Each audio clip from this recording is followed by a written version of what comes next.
Oh, it meant that that I used my stuttering to do good for not only me, but for other people. And that's the beautiful part of it, is that I could take something that was broken, or I thought was broken, and find it in other people and help them heal.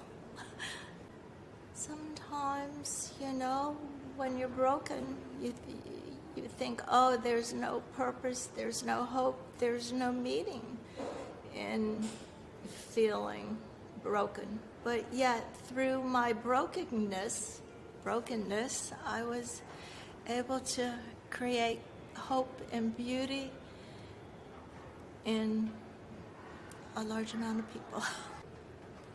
I'm very, very grateful. I'm very grateful and very honored, because I feel that I help to be a spokesperson for all people that stutter everywhere. And that's totally different than how I felt when I was younger.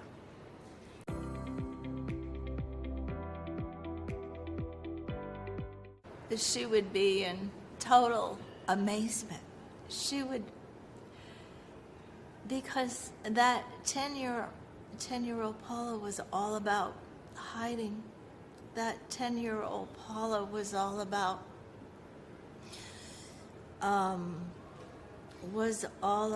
not speaking up. That 10-year-old Paula never had a voice. That 10-year-old Paula was just really concerned about others and trying to keep peace. And now, the 72-year-old Paula has found her voice. And it's not only my voice, but I carry the voices of everybody here at the convention. And they all have a beautiful voice.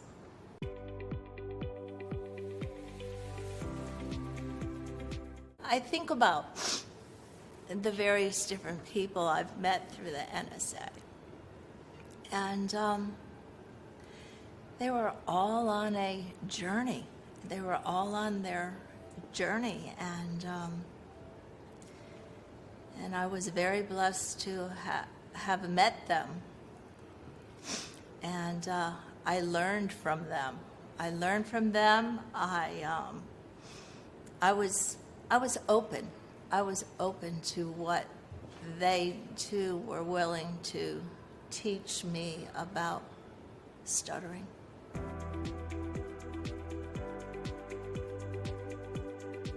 When I was younger, I knew that I was different from other children. I knew that I would have a hard time speaking, and that there would be a lot of struggling involved in communicating. So I really didn't speak much. I pretty much just tried to focus on other people. I didn't like any attention on me at the time. I was shy, very, very shy. School was very hard. Plus my parents, my dad was transferred 9 times while I was growing up, between the ages of between the ages of 5 and 18 years of age. So I was always the new girl in the new school, and having a stuttering issue made it even more difficult. But so that's, I really, in my later teens, wanted to become a speech pathologist because I had such empathy for people who were struggling. But that dream never came true. So I decided to become a special education teacher. And that's what I did. I got my bachelor's and my master's in special education. And still not very confident about who I was. Not very confident about a teacher who had a stuttering issue. So my first job, I didn't think I could teach regular ed students. So I found a teaching position within a state school, a state institution in the hills of Connecticut. And I basically stayed there. I lived there, and I grew very close to all of the students there. And I grew, but at the same time, I was hiding out. I was still hiding out. And then I was there for 8 years, and one day I just decided, okay, Paula, you are going to have to do something new and different. So I heard about Urban Cowboy. This was probably, back in 1980. And I heard that Texas was the place to go for young single ladies. And so I just decided that I was going to apply to the Houston Independent School system, and I did, and they accepted me. They gave me the job, and I flew down to Houston, Texas alone, didn't know a single person, and I've been down there ever since.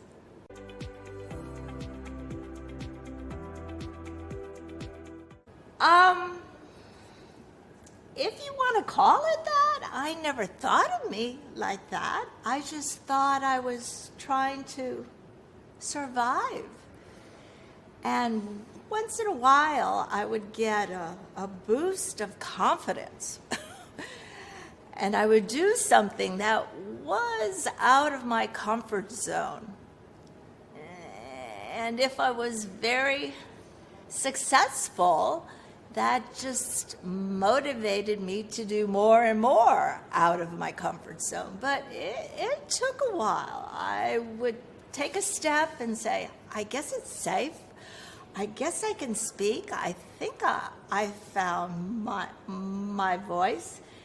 And then I'd take a step back and think, I like isolating. I like being alone. And then I'd say, well, this is boring.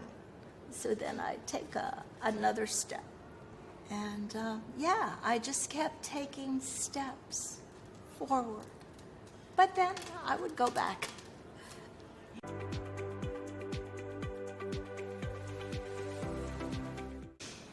Just keep on going. Keep on going. Keep on asking questions of yourself and of others. Keep on challenging yourself and others. Keep on growing. Yeah, there may be times when when you will fall on your face, but you just pick yourself up and you keep on going.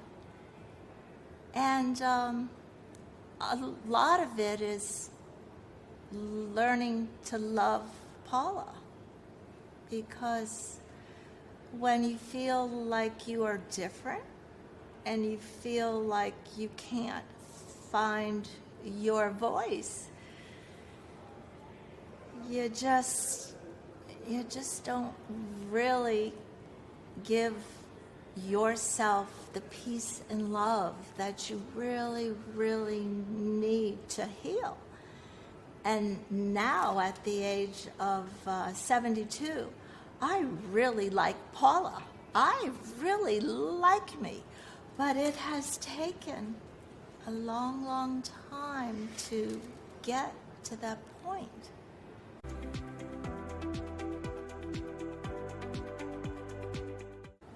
Wow. Wow. Because that's who I am. That is my channel. That is my vehicle to share who I am with everybody else in this world.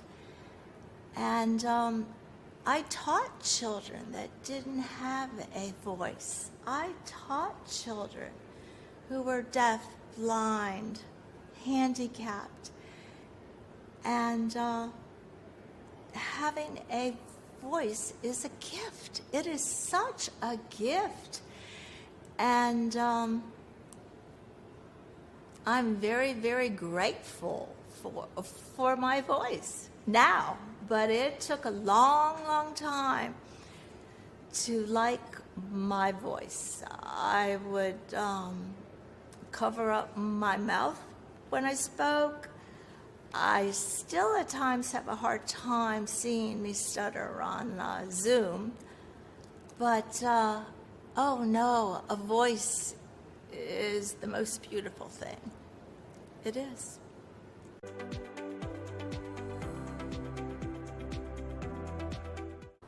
Well, stuttering has helped to make me into the person that I am. I think because of my stuttering, I have chose to be a very empathetic, highly sensitive, and very compassionate person. Now, I don't know if I would have had those traits had I not stuttered. I didn't go down the path of anger and frustration. I just tried to change all of that into something good, something positive, and therefore I used those skills in becoming the best special education teacher I could be. And yeah, even though half of my students could never talk, I could see in their eyes what they were trying to communicate. And it was a beautiful thing. Being part of the NSA and being here for the convention, I see who these people really are. I look past what comes out of their mouth. I look into their eyes and I can see their soul. And that's who I speak to. I speak to them, to their soul. And it's sort of like a instant connection. It's that unspoken connection.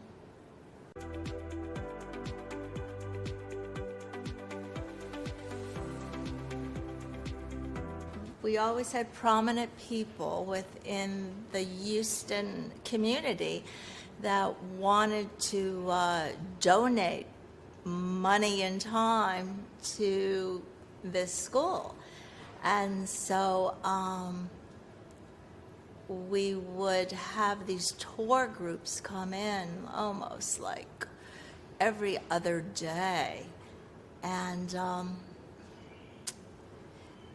you know, it's hard enough to teach these handicapped children, but then to open up your classroom door and have 10 or 12 adults coming in, and then being asked by the principal, Paula, can you explain what you're doing to this group? And anyways, I guess I must have explained it pretty clearly, because a month about after they first opened the school, my picture was on the front page of the Houston Chronicle with one of my students. So, yeah, and they wrote a little story about me in the Chronicle. Yeah.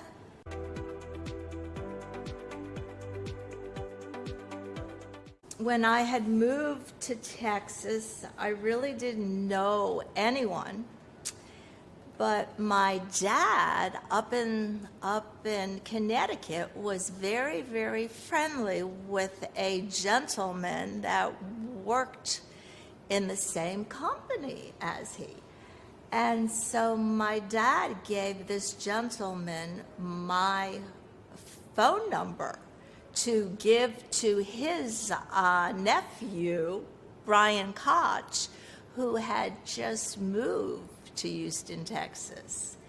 So Brian Koch, out of the blue, one day called me and said, hey, do you want to go out and have a cup of coffee or something? And he was stuttering. I was like, is this man making fun of my speech? No. So Brian found out that I stuttered, and I found out that Brian stuttered. And we one day said, you know, we need to form a support group. So Brian was in speech therapy, and I was also in speech therapy. So we just brought all of our fellow people that stutter, and we brought them together, and we had our own group.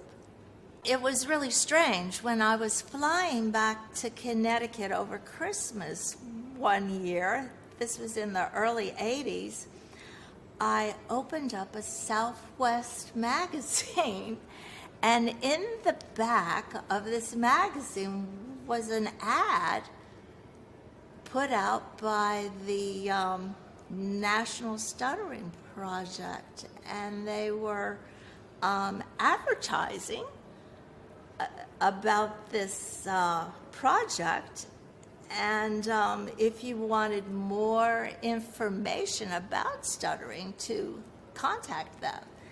So I pulled the page out of the Southwest magazine, I rolled it up, I put it in my purse, and the next time I saw Brian, I said, Brian, here, call them, please call them, you know, because I was scared of making phone calls. I was not good on the phone.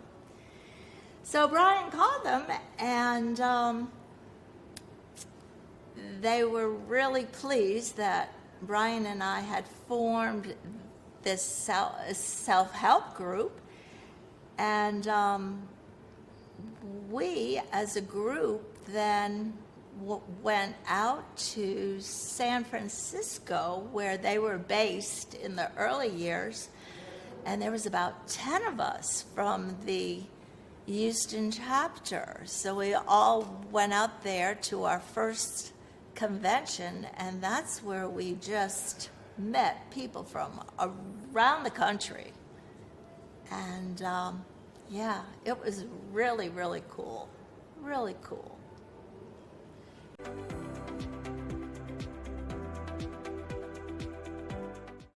Back in the early 80s, And I don't know, we were all into fluency shaping, and we wanted all of us to be fluent.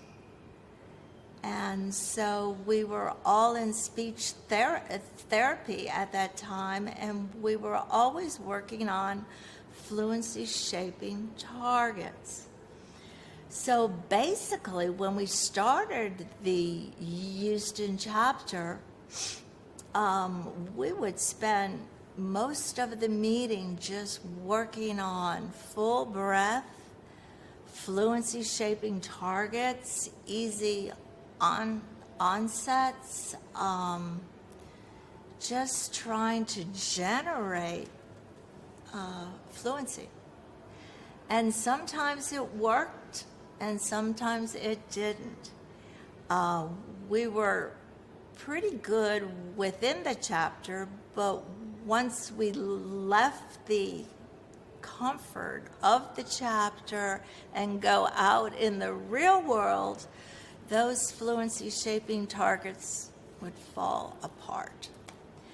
But because I was a teacher, I really wanted to be fluent. So I spent thousands and thousands of dollars going to various 2 and 3 week intensive fluency shaping programs. Spent a lot of money.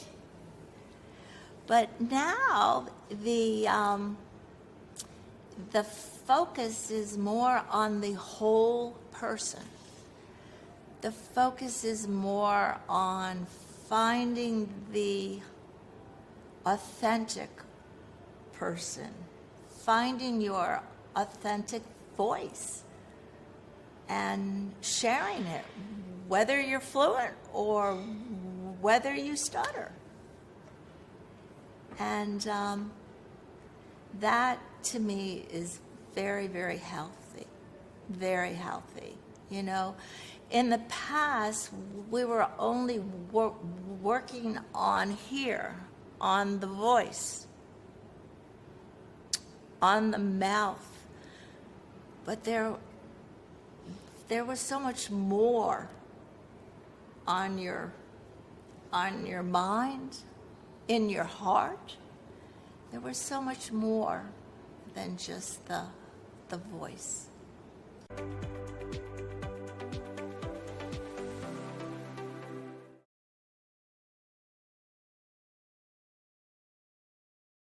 Excitement. We were just the happiest bunch of single adults who stuttered. You would think that we found heaven. I mean, there was so much laughter, so much spontaneity. There was so much sharing. I mean, some of these people just never authentically shared in their life, and they were at that convention talking up a storm. I mean, I would have a sore jaw by the time the convention was over, you know?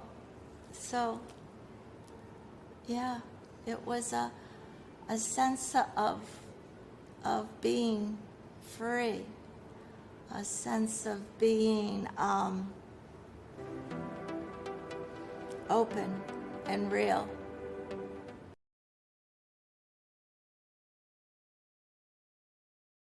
I have been pretty active. There was a period where I stopped going because I was dealing with some medical issues. But once I got my health back, I just knew that I needed to be with my family, and that's who they are. They're all members of the stuttering community, and they're my family, and they will always be, always be.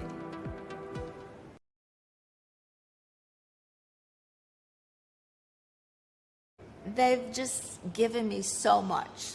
They've given me their time. They've given me help with confidence. They've given me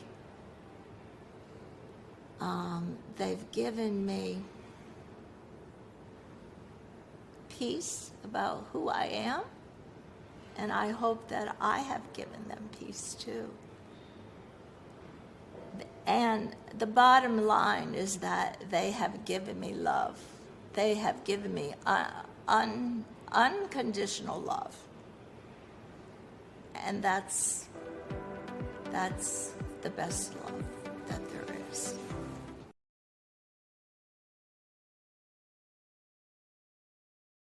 Chapters have provided me with so very, very much. Chapters have provided a safe place to go to share my ups and downs about my speech.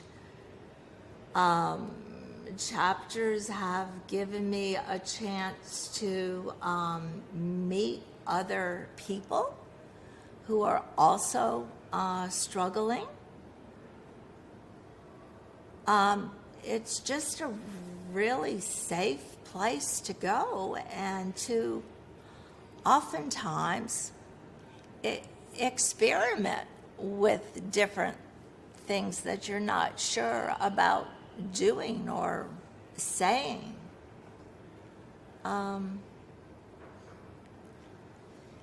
It's a source of learning more about stuttering. Yeah. And it's a place where parents can go and learn more about stuttering, where student speech, not student, but speech pathologists can come and see more than just the clinical setting of stuttering. They can see the whole person. They can talk to people and really get to know them beyond their stuttering.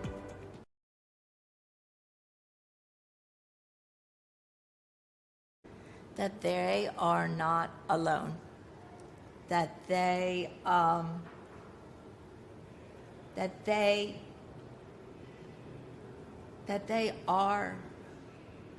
special in their own way, and that they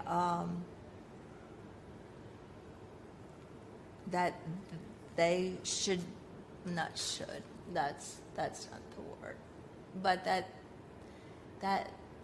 it's a safe place to come and try things out. It's a safe place to come and learn about stuttering. And not to give up. Not to give up. Just keep on trying. Keep on trying. But life can be very, very difficult. Life can be very, very difficult. But I just got my strength from hearing other people's stories. I just get my strength from sitting in a group of other people and knowing that they too have dealt with all these issues. And